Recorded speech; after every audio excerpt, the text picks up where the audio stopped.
Your morning wake up, 1320 WILS. All right, Elon Musk. We were just talking about Elon Musk a little while ago with that satellite link up that he's doing for Florida. Elon Musk is an interesting cat, and I think if you either love him or you hate him.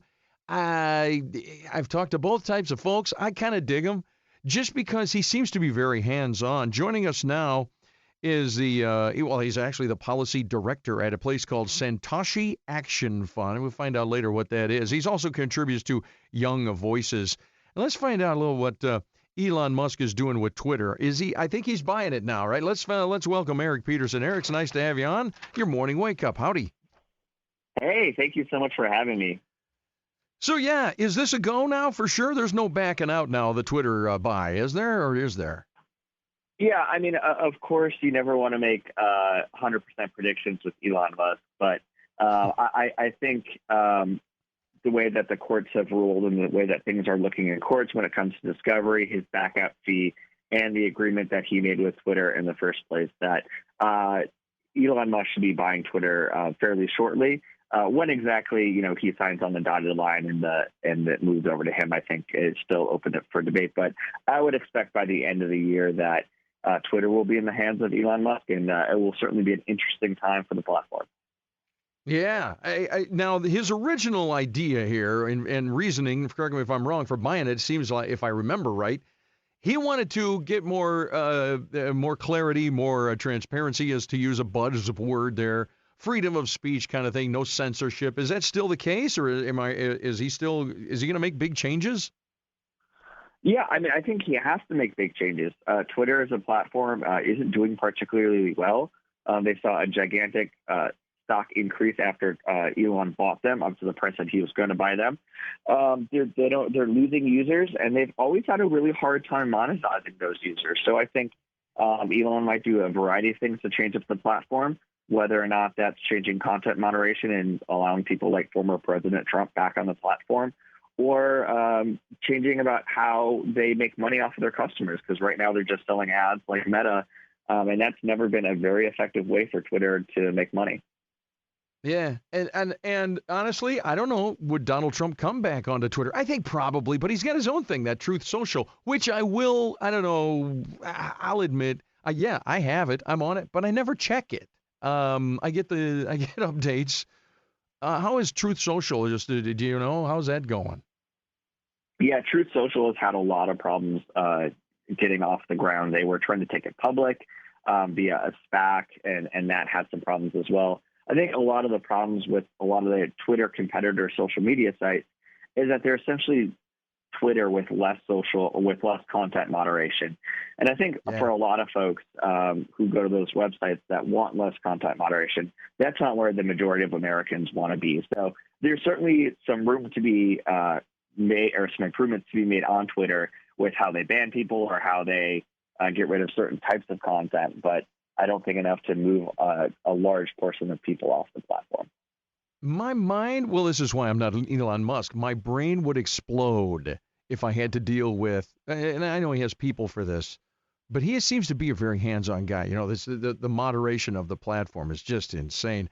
And I would tweet more, honestly, Eric. I don't tweet a whole lot just because it doesn't have a good sounding, manly sound. I don't tweet. It sounds like I'm a little birdie. I don't want to tweet. I want to, you know what I want? We got to come up with something more aggressive. I want to roar or something.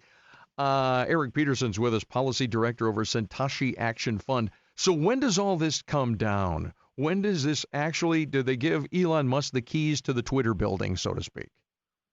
Yeah, that is still to be decided, but he agreed here. He went back on his agreement right before this was going to start going through court.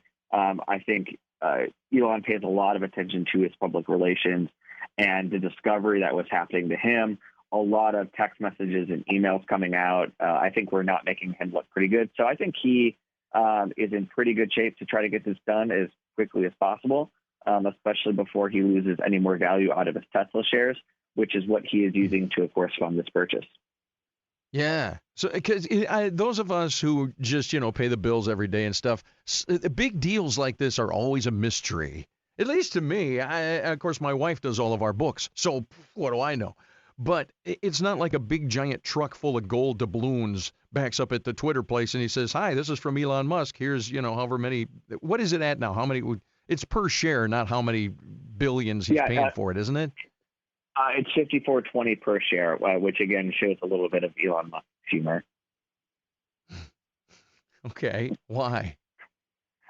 He likes the number 420. He's often been tweeting it out. So 54.20, I think is certainly a joke to him.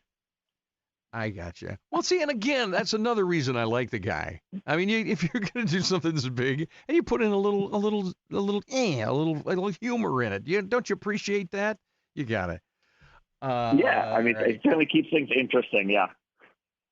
All right. So do you have now? I don't know if this is ethical for me even to ask. Do you own some Twitter? You got yourself some Twitter shares? I don't. I should maybe. I certainly wish I bought them a week ago. Yeah, exactly. But if maybe you get in now, maybe once he gets the keys to the building, it goes up. Elon Musk taking over on Twitter. It's pretty much a done deal. We just don't have a timeline or anything like that. You got to admit, he's doing cool things for the satellites and stuff with that communication down in Florida. I think the guy has a good heart. Yeah, I think one of the concerns that a lot of people had with him buying Twitter is that he'll spend too much time, not just on the platform, but trying to fix it when he's working on really important technologies, whether they're Tesla and electric vehicles, whether it's Starlink, like you said, working in Florida. I'm in Louisiana, so connecting people after storms is obviously very important. And, the people in Ukraine is obviously important as well. And, of course, trying to get to Mars. And at the grand scheme of things, when you're talking about either dealing with climate change, getting people connected to the internet, or getting us to another planet, it makes companies like Twitter seem much smaller and less important. I think Musk could be a cool guy to sit down with over coffee or dinner or something. That'd be pretty cool. I don't know. I wouldn't underestimate him. He's got people that he can do a lot of different things. He is very hands-on. Like I said, I don't know if you caught this thing with Jay Leno doing the interview with him. Somebody comes up to, first of all, Elon Musk, he spends a lot of time in like an Airstream trailer, apparently, right there where they do the rocket and stuff. And somebody came up to him and asked him about some trajectory, equation. And he worked it out right there in front of the cameras. It's kind of weird. Eric Peterson. Tell me what Satoshi Action Fund is. Yeah, so Satoshi Action Fund is a nonprofit that works on cryptocurrency policy at the state level. Most people are familiar with Bitcoin. And so we're working to get legal clarity for how Bitcoin works. There's states like Colorado, for example, that are taking Bitcoin for tax payments, but also for Bitcoin mining, which has proven to be very lucrative after China banned it a few years ago. It's created lots of jobs in rural America and brought billions of dollars of wealth to this country. And it's something we would like to see America and the states continue to lead on. All right, Eric Peterson, I can just tell why you're a part of youngvoices.com, because I don't know anything about Bitcoin. I'm going with bartering with chickens. That's what I'm doing. But all right, Eric Peterson, thanks a lot for being on your morning wake-up, bud. Have a great weekend. Thank you for having me. All right, 1320 WILS.